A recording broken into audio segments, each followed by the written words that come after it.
Alors, je donne maintenant la parole à Jean-Pierre Triboulet, qui est le président sortant de l'Association française de chirurgie ambulatoire et qui va nous parler un petit peu des perspectives en 2025 de la chirurgie ambulatoire.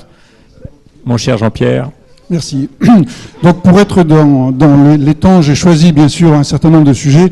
Je ne vous n'aurai pas dans les chiffres et dans les chiffres qui ont d'ailleurs fait polémique. Je signale d'ailleurs que je serai obligé de ne pas pouvoir tenir compte des différentes et des particularités selon les parce que ça c'est pas possible. Donc j'ai choisi quelques thèmes qui concernent cette évolution. Alors les chiffres, eh bien c'est très simple. Je ne vais pas rentrer dans la bagarre de chiffres que vous avez vu dans la presse et ailleurs. La constatation c'est simple, ça augmente tout doucement, 2% par an l'ambulatoire. Et c'est bien. Il faut que l'ambulatoire progresse doucement parce qu'elle doit être fiable, sécuritaire, de qualité, donc il n'y a pas de raison. Alors j'ai fait juste un petit chiffre, et on peut être à 60% en 2025, mais ça n'a pas beaucoup d'importance. D'ailleurs, vous avez eu dans la presse tous ces chiffres émanant des différents ministères et autres.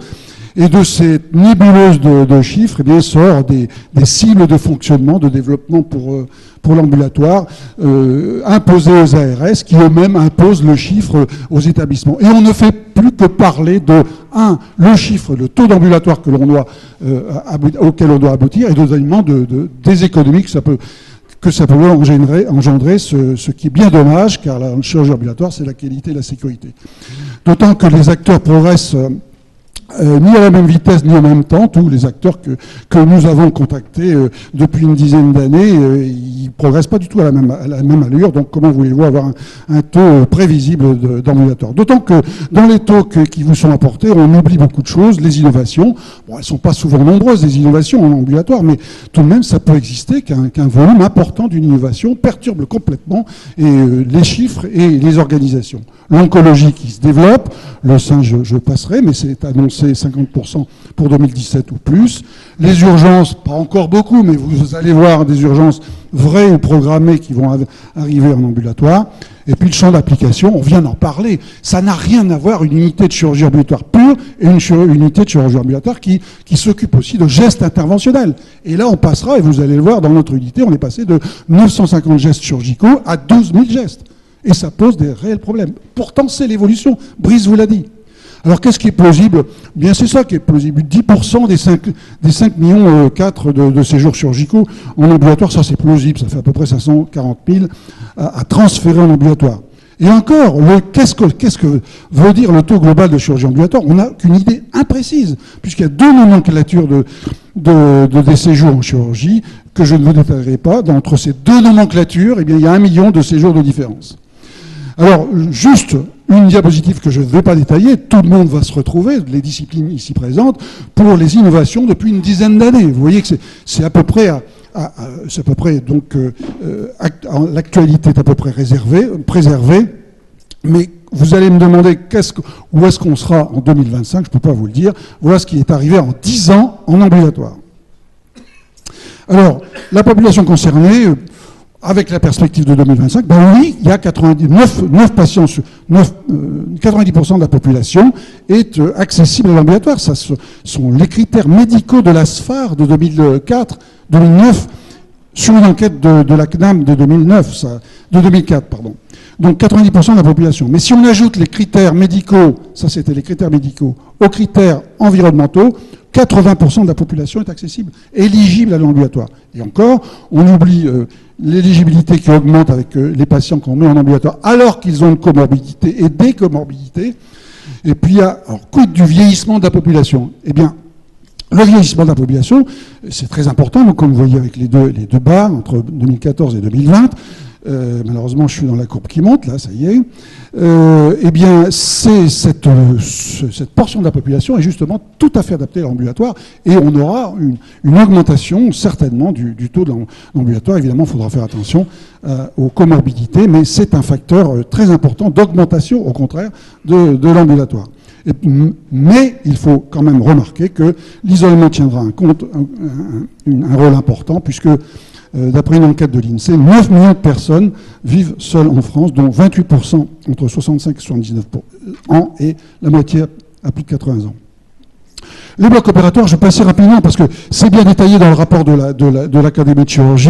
Ce sont l'évolution vers les blocs interventionnels modulaires mutualisés. Les flux doivent être séparés, ça c'est très important entre ambulatoire et conventionnel. Les flux doivent être adaptés, circuit court ou circuit long, selon la durée du geste et la lourdeur du geste. Il est extrêmement important pour avoir un fonctionnement correct, et ça c'est pas encore fait du tout, que ce soit des blocs dédiés ou des blocs communs, que la programmation, les programmations soient cohérentes entre chirurgie ambulatoire et chirurgie traditionnelle. Enfin, je vous l'ai dit, l'association chirurgie et gestes interventionnels change complètement l'organisation et le volume et la structure des blocs. Alors, maintenant, les structures des unités, eh bien, l'idéal, ce sont vraiment des structures qui sont autonomes ou satellites, c'est-à-dire entièrement dirigées vers l'ambulatoire, soit comme l'image du haut avec une image intégrée dans l'hôpital qui est uniquement dédiée, bloc, anesthésiste, lieu de lit et ses chambres, ou alors des structures satellites sur le campus, ce que vous voyez à la partie inférieure, sur le campus et reliées à l'établissement, mais en tout cas complètement indépendants point de vue fonctionnement. Ça pose des problèmes. D'abord des problèmes de volume des actes. À partir de quand, de combien de volume on peut réaliser ces structures, c'est très difficile. Il y a un calcul capacitaire à faire. Et puis, évidemment, c'est beaucoup plus facile d'organiser en monodisciplinaire qu'en multidisciplinaire. L'investissement est lourd, il faut vraiment bien calculer son coût, et c'est quand même l'évolution. On a parlé d'évolution de 2025, ben ça c'est une évolution très importante. Les 2 ou 3 établissements d'ambulatoire dans notre CHU sont de ce type, des structures satellites. Maintenant, concernant les centres indépendants, ils sont non autorisés encore actuellement, malgré certains centres qui existent de façon historique et qui ont existé dans un vide juridique dans les années 80. Eh bien là, c'est plutôt des centres monodisciplinaires, plutôt de la chirurgie courante, très peu d'hébergements non programmés pour pas gêner l'organisation et les patients qui restent, seulement 3% de patients, 1 à 3% d'hébergements non programmés, c'est-à-dire qu'ils restent le soir alors qu'ils devaient partir. Il faut une convention avec les établissements de santé de proximité pour ces 3%. Et puis, il y a des problèmes, des freins avec les fonds de pension. Je ne peux pas détailler. Je n'ai pas tout compris d'ailleurs dans cet item. Alors, on a parlé dans le rapport de l'Académie, il y a une phrase qui évoque l'opportunité de l'industrie médicale. Eh bien, voilà un exemple d'opportunité médicale avec le projet Opus qui se développe actuellement à Lille, avec une unité en 3 zones, un lit, fauteuil, table d'opération, avec les constantes qui sont calculables sur ce lit-là. Le patient va manier son lit seul au bloc, etc. Donc, c'est pas encore fait, mais c'est en cours de développement. Voilà une opportunité, mais combien, à quel prix vous avez vu ce qui est en dessous. Alors, les hôtels hospitaliers, ben, écoutez, c'est très simple.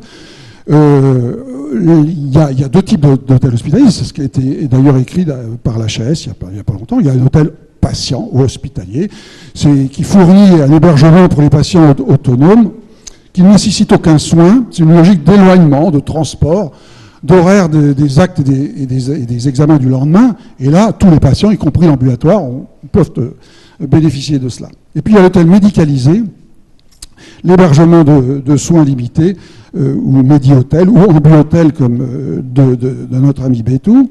Eh bien, là, il y a, comme vous le voyez en dessous, je ne vais pas détailler, possibilité d'appeler des professionnels, d'une surveillance, un chariot d'urgence, etc.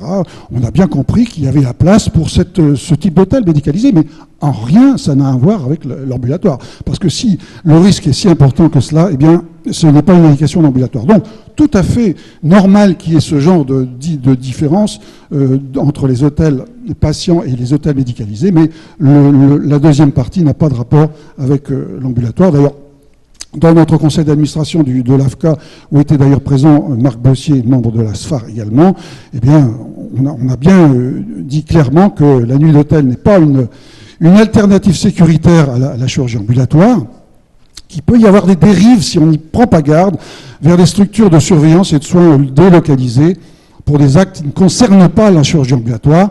Puis dans le quotidien du médecin, Claude Écoffé a précisé il y a quelques jours que l'hôtel doit rester un hôtel. Soit le patient a besoin d'être hospitalisé, et soit il reste chez lui. Il y a des risques de substitution non sécuritaire de l'hôpital. Alors d'autres évolutions ou perspectives, là je passe rapidement. La formation, rien n'est fait en ambulatoire, tout est à faire et c'est une perspective très importante pour tout le monde, les soignants, les médecins, les administratifs, etc., y compris les représentants des usagers qui doivent expliquer aux usagers, aux médecins traitants également, que tous les bienfaits de l'ambulatoire, c'est ce que j'ai fait il n'y a pas tellement longtemps. La certification, vous allez voir arriver l'AV 2014, l'AV 2016, l'AV 2018. Dans cette certification, grande place est faite au fonctionnement des équipes, aux infections nosocomiales, à la gestion des risques, parcours du patient, circuit des blocs, c'est l'ambulatoire. Donc il y aura dans la certification une grande part concernant les unités d'ambulatoire. Les nouveaux métiers, on vient d'en parler, coordination, un intervenant pilote en ambulatoire, c'est l'expérience qui débute à Lille, que j'ai appelée IPA, et tout ça est une des perspectives pour l'ambulatoire. Enfin, la télémédecine, la surveillance, télésurveillance des plaies, c'est parti. C'est le réseau CICAT LR pour Languedoc-Roussillon a commencé cette expérience, ou les smartphones pour les contrôles des constantes à distance. Alors les économies, je termine là-dessus.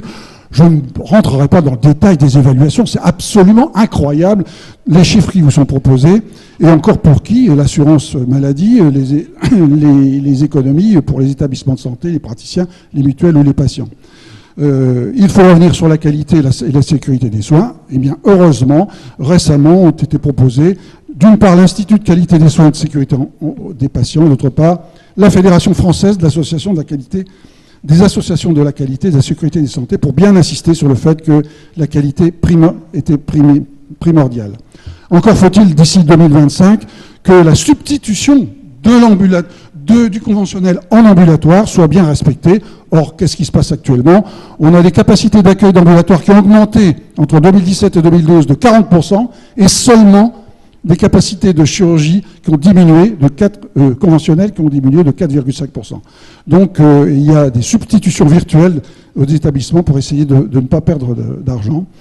Et deuxièmement, avant 2025, il faut aussi bien utiliser le parc ambulatoire, car entre 2007 et 2012, 4625 places d'ambulatoire ont été créées, avec théoriquement des séjours un nombre de séjours supplémentaires de 1,4 million, eh bien, les séjours supplémentaires constatés ont été que de 540 000. Donc, il y a une progression d'activité ambulatoire, mais beaucoup moins rapide que celle des capacités d'accueil en ambulatoire.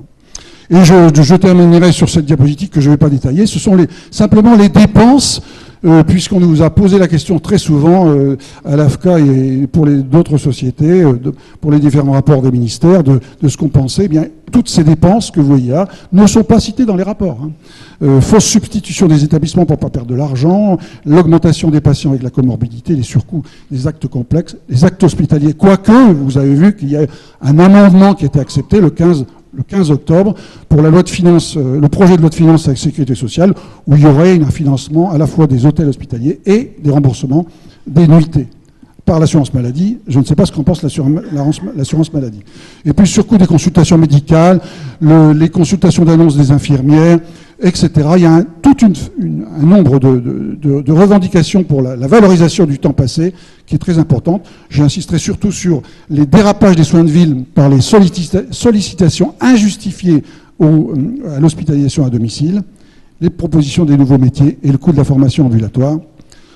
En conclusion, je crois qu'il ne faut pas oublier la question de la pertinence des hébergements, que la qualité et la sécurité des soins doit primer sur l'économie, et que je pense que l'ambulatoire est un facteur très important pour diminuer les inégalités et augmenter l'accessibilité aux soins. La chirurgie ambulatoire doit rester dans la sécurité d'un établissement de santé et d'un bloc opératoire. Il n'y a pas question de l'étendre à la chirurgie ambulatoire en cabinet, moins sécuritaire. On le voit avec les accidents qui se passent aux États-Unis.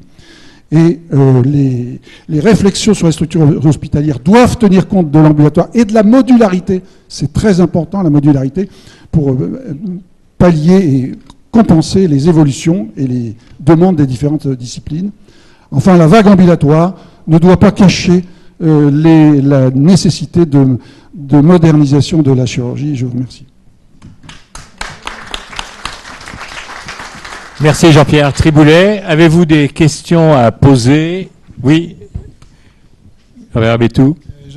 Oui, merci à Triboulet de m'avoir cité. Donc je vais lui répondre pour le rassurer pleinement. Il n'y a pas polémique ni controverse dans ce domaine, car nous en tout cas, dans notre expérience, c'est ce qui va d'ailleurs être l'objet des futures expérimentations dans le cadre défini par le PLFSS, nous n'avons jamais utilisé un hôtel médicalisé. Nous avons toujours utilisé un hôtel non médicalisé, c'est un hébergement non médicalisé. C'est d'ailleurs le terme que nous avons repris régulièrement dans toutes nos publications. Il s'agit bien d'un hôtel, donc un hébergement non médicalisé, non pas médicalisé, que ce soit pour l'ambulatoire, mais surtout aussi pour le complément par rapport à la chirurgie dite conventionnelle. Donc, jamais, en tout cas en France à ma connaissance, et dans notre service, puisqu'il a servi d'élément support pour l'amendement, nous n'avons utilisé l'hôtel hospitalier médicalisé. C'était un hébergement. Donc la diapositive, si tu veux, où tu présentes médicalisé, non médicalisé, le médicalisé, c'est pour les États-Unis. Mais pour nous, en France, on a toujours fait ça, non médicalisé. Donc voilà, c'est pour ça que l'Assemblée nationale a tranché le débat. Il n'y a pas de débat. C'est non médicalisé. Je pense que compte tenu des imprécisions que l'on voit dans la presse par-ci par-là et des interprétations fausses, je pense qu'il est bon que nous précisions, toi, nous... Ouais. Y a-t-il d'autres questions, d'autres remarques? Je voudrais d'ailleurs interroger, j'ai remercié d'être là parce qu'on pensait que pour parler de la chirurgie en 2025, c'était indispensable d'avoir les fédérations hospitalières qui s'occupent des établissements. Et Maxime Cotterman pour la FHF, Lamine Garbi qui est président de la FHP, puis Catherine Réa qui représente la FEAF sont présents. Je voudrais avoir très brièvement s'ils ont un petit mot à dire sur le problème des établissements ambulatoires indépendants. Les autres, on connaît bien. Mais est-ce que vous avez une idée, une politique, des choses à dire là-dessus? Monsieur Garbi, par exemple. Oui, merci professeur. Nous, dans ma région, Languedoc-Roussillon, que vous avez cité là pour les cicatrisations, ça existe depuis des années. Il y a un centre autonome de chirurgie ambulatoire qui fonctionne depuis 20 ans. Nous ne sommes absolument pas opposés à un centre autonome, il n'y a pas de difficulté. Il faut juste avoir une convention avec un hôpital de repli, mais j'ai pas de grands soucis. Juste revenir par contre sur l'hôtel hospitalier, j'ai pas bien compris. Enfin, j'ai compris que c'était un hôtel non médicalisé, mais j'ai pas compris qui payait la chambre. Oui. Le patient pour l'instant. Ouais. C'est le patient? Ouais. On va en parler tout à l'heure parce que j'en dis un petit mot dans ma présentation aussi. Okay. Maxime Cotterman pour la FHF. Alors sur les centres autonomes, on n'est absolument pas opposé à l'idée. La question c'est, on ne va pas créer aujourd'hui de site opératoire nouveau et qui a les volumes suffisants pour exploiter un centre autonome de chirurgie ambulatoire. C'est plutôt ça la question. Donc c'est peut-être à créer dans les zones où on a une densité hospitalière particulière et à exploiter en partenariat, mais ça pose le problème d'organisation territoriale et du multisite. Catherine Réa pour la FHP, la FEAP, pardon. Oui, alors je vais rejoindre c'est sur une autre question. C'est pas le problème du centre autonome, c'est de la planification de ces offres-là dans un endroit ou dans des territoires où on est déjà en train de restructurer des plateaux techniques. Donc ça va au-delà de autonome ou pas. C'est quel plateau technique, quel endroit et quelle accessibilité. D'accord. Merci beaucoup. Je vous remercie de préciser, mais Non. autonome, c'est un centre dans un hôpital. Le centre satellite, c'est dans le campus. Oui, et le centre indépendant, c'est ce que vous appelez autonome. C'est tout seul. Oui. D'accord. Bien, merci beaucoup Jean-Pierre.